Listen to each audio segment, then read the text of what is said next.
لو انت عاوزه اكل صحي يبقى تشوف الفيديو ده.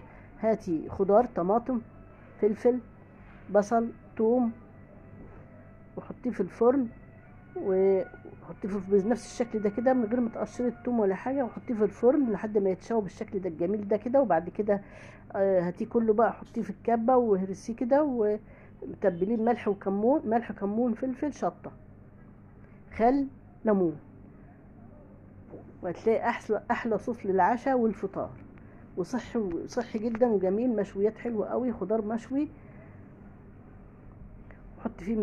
حط فيه معلقتين زيت زيتون،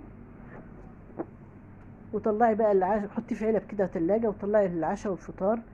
حلو قوي وخفيف وطعمه حلو، طعمه حلو قوي زي صوصات المطاعم الكبيرة الحلوة دي اللي بيقدموها مع الأكلات المشويات والحاجات دي.